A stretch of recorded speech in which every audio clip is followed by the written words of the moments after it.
I actually like the feel of this a little bit better than the gyro as far as just getting into drifting. This is making things a little easier.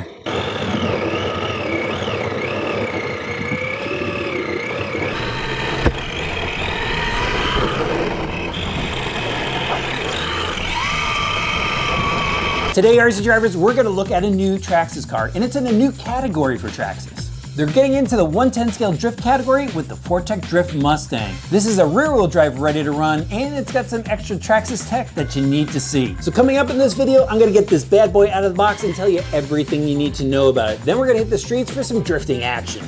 So along with the assembled car, you're also going to get the TQI radio system. That means this car is equipped with Traxxas stability management, and the radio already has the Link module installed, and this pairs up to the Link app that you can access on your phone for some features I'm going to tell you about in just a bit. But also in the box, you're going to find some shock preload clips, some basic tools, your instruction manual, some decals, and this extra set of tires. These are different than what's installed on the car, and you're going to want to stick around to see what they're used for. Look at this beast, a licensed Ford Mustang. It's actually available in 6 different colors and no funky graphics on this one. Just nice solid colors. Check out the lines on it. Absolutely awesome. No body clips. It has a clipless system, and it's got some really cool details like the molded front grille that keys nicely into the lower bumper splitter. The top vent plates are actually part of the body mounting system. We've got mirrors on the side, spoiler out back, and then it's got this rear diffuser with mufflers, 2 decals for the lights, and this is actually molded as well because that's also part of the body mounting system.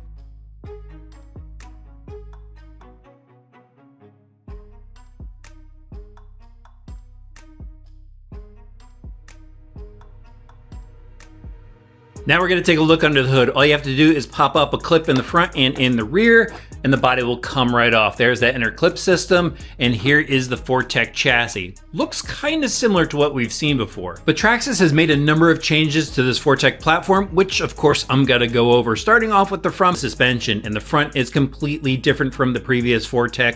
As you can see, it's got a smaller front shock tower, and it has unique arms for a drifting setup. This car has a narrow upper and lower A-arm, and that's so you can get a lot of steering angle, which a drift car is going to require. This will actually have 60 degrees of steering angle, which is a whole lot more than the 4-wheel drive car has. But check this out. You could actually adjust the caster by moving the arm back on top. You could also adjust the track by unscrewing the ball ends. That'll give you a little extra tuning adjustment. And because you could adjust the track, that also means that they had to give us tie rods. So they gave us adjustable steering tie rods. Really nice looking setup. Looks like they use their steel pivot balls. And then we have a unique steering knuckle. Because it's a rear-wheel drive car, we just have a spindle in the front, ball bearings supported, and they have faux disc brakes on the inside just to add to the scale look. Then moving inboard, there's oil-filled shocks. Looks similar to the shocks that they have on a number of their cars, just really short. Then they have a new upper front bulkhead to go along with the suspension arm setup. Obviously, they don't need the opening for the gear differential up front, so now it's just a one-piece unit, kind of closes off the lower 4-wheel drive bulkhead. They reuse that. They did go and change up the steering to get that steering angle. They revised the bell cranks on this, so it's a wide sweep. And then we move into the Forte chassis, which looks similar. It's got the 3-piece system where you got your front plate, your mid plate, and the rear plate. And they have different center sections to actually adjust the wheelbase. I don't know if they're going to come out with different bodies, but maybe we'll see that. And they do have a number of option parts for this. So you go and change the pivot blocks for the suspension if you want some additional tuning options. But let me swing this around to the rear so we can check out the rear suspension. You got the lower H-arms with the hub carriers on the outside, couple mounting positions for the upper camber link, and take a look at the upper camber links. Those are adjustable as well, which is what you're going to want with a drift car if you're going to be doing a little bit of tuning. And now we might as well get into the driveline, which is also here in the rear because it's a rear-wheel drive car.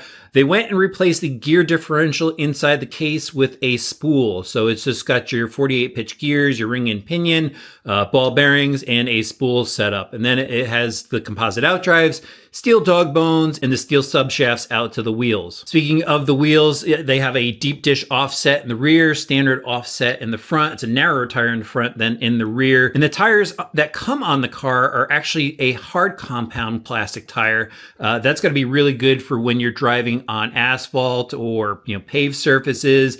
Now, if you're running on a smooth surface, that's when you go and install the optional tires that I showed you before. They're a bit softer of a compound, so they'll hook up better on smoother surface. So if you're going to hit up a drift track with it, probably going to want to switch out those tires. Now, there's something different about these tires. They actually have a rubber insert between the wheel and the outer plastic tire. So what they do is they put this keyed rubber sleeve around the wheel, then they slide on the tire. And there's actually 4 little slots that allow you to go and put a drop of glue in there, CA glue, to hold everything together. So when you're driving, it's not going to come apart. But when you really force it, you'll be able to pull these plastic tires off and replace them easily without going and having to swap out the wheels because you glued everything. And just one more thing I want to throw out there. You'll be able to tell the differences between the 2 different compound tires because they have little dots that are drilled into the side. Okay, now let's get into the electronics. 2075 standard steering servo up front, and then the XL5 and Titan are back. I thought we were going to lose these things, but they're back here. So you got your XL5, there is your Titan 21 turn 550, and this is tuned for drift use. Now the big thing here, guys, is it's got the TQI radio system. It's got the TQI receiver in here, which has TSM. And the cool thing about this is this setup for their Link app, and you're actually going to be able to tune between 3 different drift modes. So with using the Link module and their app, you're going to be able to choose between 3 different profiles. First one is TSM Drift. That one's going to allow you to adjust your steering reflex, your throttle reflex. It also has a spin out assist. Then there is a standard TSM profile. So if you're used to how the TSM operates on standard Traxxas cars, they'll have that mode. And then the last mode is a gyro mode, which is more like what drift drivers are using right now. And then finally, the red button. This is actually an electronic brake. So when you're going to initiate your drift, you'll be able to hit that brake button. It will lock up the rear and you'll be able to start your drift really easily. I'm really excited to try this setup. Let's head outside and drift it.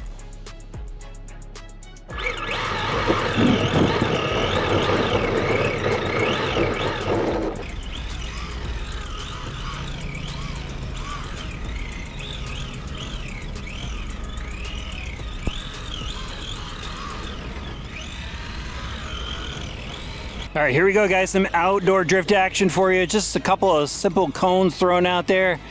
Let's have some fun with this thing. Look at that, already initiating the drift.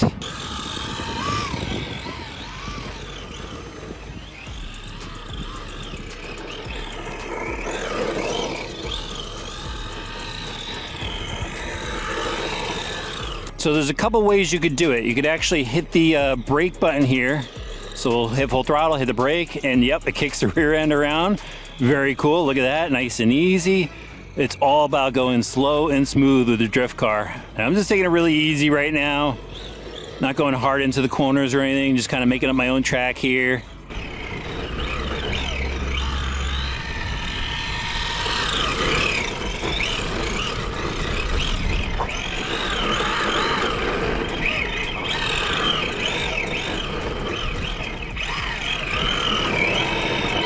That's pretty cool. The other way you could do it is you could just blip the throttle. That'll kick the rear end around.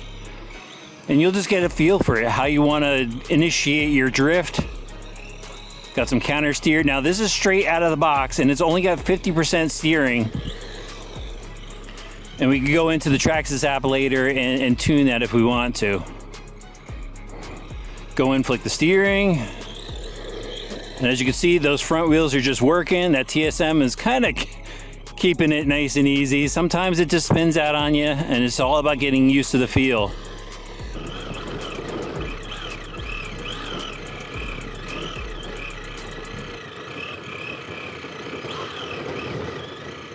Let's do some figure 8 action. That's the best way to get into it. It's a little bit different from the gyro feel that I'm used to.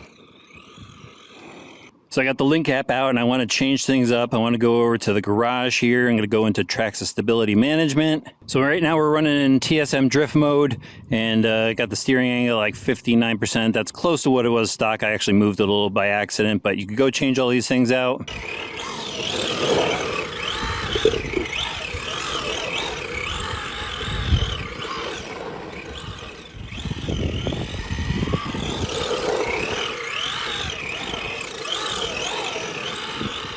You know what, I want to try spin out assist off. Let's see how that rolls.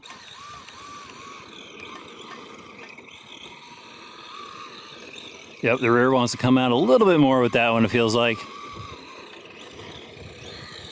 Yep, there we go, spins around. So there's definitely just so many settings that you could play with to really just dial this into the way you specifically drive, really. Now we'll try it in gyro mode, and you know what? I'm just gonna jack the steering all the way up here, so we got maximum steering angle. We'll leave the gain at 50, and this is gonna be more like a normal drift car.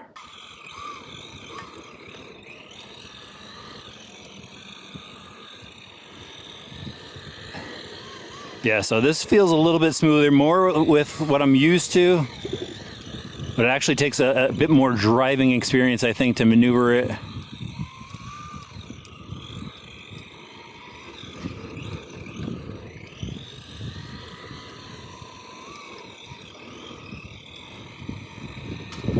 It's just minute changes between all the different functions that you have to play with. Yeah, I can definitely see the push into the corners with this one. No spin out assist there on that, because we're just rocking gyro. Yep, and once you miss it, I mean, you're out of it. So you really need that driving experience to use the gyro. But just impressed with how this Forte converted so nicely into a drift car. That's pretty slick.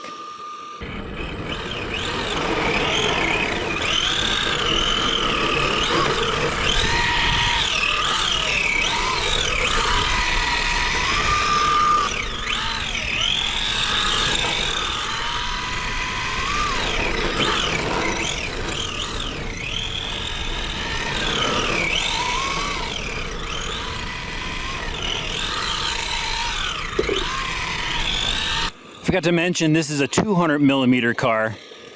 So just keep that in mind if you're looking at some aftermarket bodies in the future.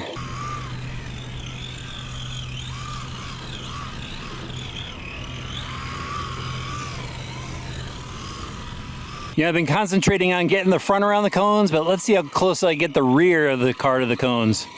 Yeah, a little closer, and ooh, that was close.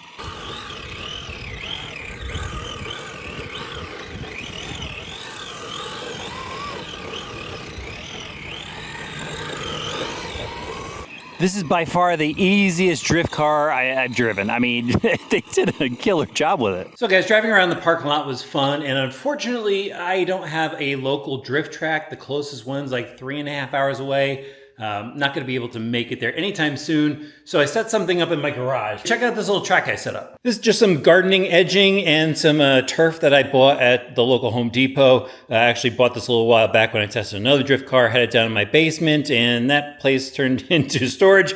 So I've got the little track set up just so you could see it go around something rather than cones. And I went and threw the soft tires on so you see how they do on this epoxy coated floor. All right, I'm gonna try to get some laps in here. Pretty tight space, but gonna try to make it work.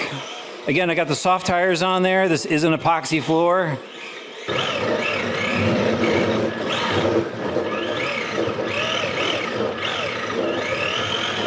Just doing the blip method to get around right now.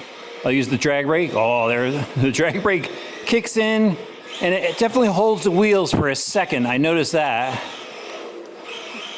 We're entering that corner, I hit the brake again, and you can see it just stops the rear wheels. And at low speed, it kind of hesitates a little bit. So it's something to get used to. But it definitely helps me get this thing sideways. They call that section the squeeze, so it's a little tricky coming into this corner. Just trying to keep it nice and smooth. Good angle there, back, rotate.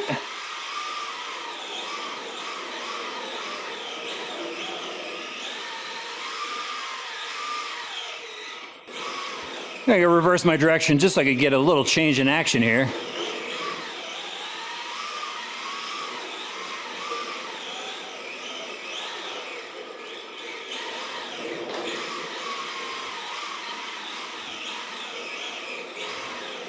Wonder what my wife's gonna say when I tell her she can't park in the garage tonight. I'll be drifting. This thing is so much fun. So I have to tell you, when I first opened the box and saw a Traxxas drift car there, I was pretty excited. And then when I pulled the car from the box, I saw the Forte chassis, and I was a bit concerned because the chassis doesn't really conform to the trends that are happening in the drift world right now. and I wasn't sure how this car was going to perform. But after going over the car and seeing its features and seeing the tech that they added to the TSM, my mind started to change. And then when I drove it, I mean, I was actually very impressed. They've really come up with something here. They just didn't slap a Drift logo on the Forte and go. They made some considerable changes that make this a really worthy car for you to consider if you want to get into the drift world. And I think it's a car that you could actually progress with and learn how to drive really well and continue to drive it, or maybe even move on to some of the competition style stuff. But I think this is going to bring a lot of people into the drift world, and that's key. I would say just please don't judge this car until you drive it, to be based on the design of the chassis alone. I mean, they did their homework here. So first up, you know, it was super easy to drive with that TSM drift mode right out of the box. Even with this 50% steering throw, I was able to get around the cones. It looked really good doing it. When I had some other drift cars around here, I did a lot of donuts. And with this car, even though I did spin out, it was a lot less than what I've been used to before. The suspension on this is actually set up really well. It's not like a touring car setup. They did their homework. Again, just the feel of the suspension on it is much like the other drift cars that I have here. It's a softer feel, so it's gonna allow the chassis to transition in the corners. The throttle feel is actually really good with the XL5 and that new drift motor that they have. Just being out there with the cones, you know, I was able to blip the throttle if I wanted to initiate my drift. I was able to use the handbrake, which is very cool. It takes a little bit of getting used to the different type of drift you want to initiate, whether it's flicking the steering or blipping the throttle or hitting the handbrake. So you have the options there depending, I guess, on whatever obstacles you're going to drift around. And then just the ability to go and tune all of those different, those 3 different profiles that they have.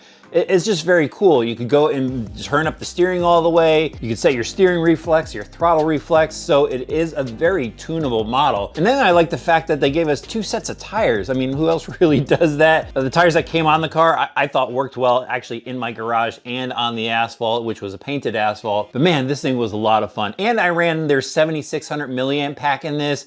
I was out there for like hours on a single pack, and not all at once. So you can get some long run times with this car. I had a lot of fun with it. I think people are really going to enjoy it. They have a number of option parts that they're coming out with, and the price, I got the price for you guys. It's $329.99. It's going to start to become available at the end of July in stores, and then I believe it's in August you'll be able to get it through the Traxxas website. I'll have links for everything in the video description below.